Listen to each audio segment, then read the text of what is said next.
I want to congratulate the German organizer, especially who are present here, যারা গোয়ালতোড়ে আজকে এই solar power project প্রায় 1000 acre জমিতে তারা 112 মেগাওয়াটের সোলার পাওয়ার উদ্বোধন করছেন। আজকে এটা রেডি হয়ে গেছে।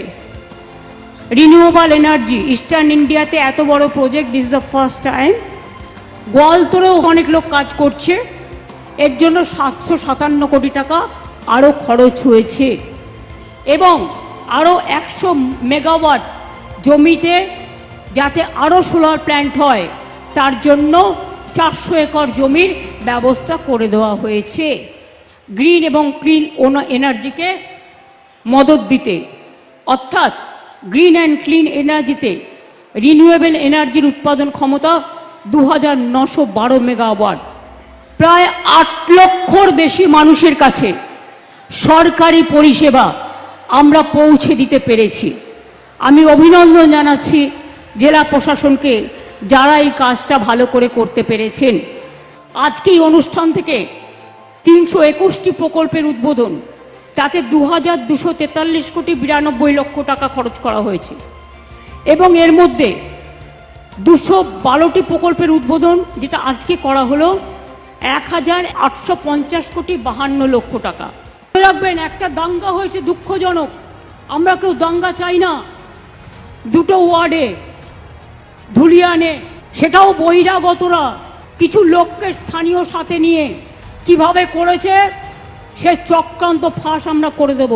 কিন্তু মারা গেছেন যারা, তাদের পরিবারকে আমি কথা দিয়েছি 10 লাখ টাকা করে দেব।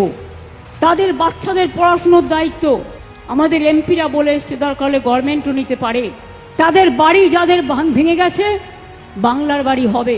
দোকানদারদের ক্ষতি হয়েছে সেটা আমরা সার্ভে করছি। আমি মে মাসের ফার্স্ট উইকে যাব, আমি তখন গিয়ে বাদবাকিটা দেখে করে দিয়ে আসব। এইটুকু ভরসা আপনারা করতে পারেন, এইটুকু আপনারা নিশ্চিন্ত থাকতে পারেন। দীঘায় আমরা জগন্নাথ মন্দির করছি, তাহলে একবার জয় জগন্নাথ হয়ে যাক, জয় বাংলা হয়ে যাক। তাহলে অক্ষয় তৃতীয়ার দিন জগন্নাথ মন্দির উদ্বোধন হবে। যারা যেতে পারবেন না, ব্লকে ব্লকে এলইডি থাকবে যাতে আপনারা সকলে দেখতে পান। এটা হাজার হাজার বছর ধরে থাকবে, একদম পুরীর উচ্চতায় করা হয়েছে এবং এটা খুব ভালোভাবে হবে। দীঘা আপনাদের কাছে আরও উন্নত হবে এবং আপনাদের সকলের ধর্মীয় সেন্টিমেন্টকে মর্যাদা দিয়েই পুরী যেমন পুরী সমুদ্রের ধারে, দীঘা সমুদ্রের ধারেও জগন্নাথ মন্দির করে দেওয়া হচ্ছে, যেটা আর একটু বড় হচ্ছে জায়গায়, মানে চওড়ায়। আপনারা সবাই যাবেন।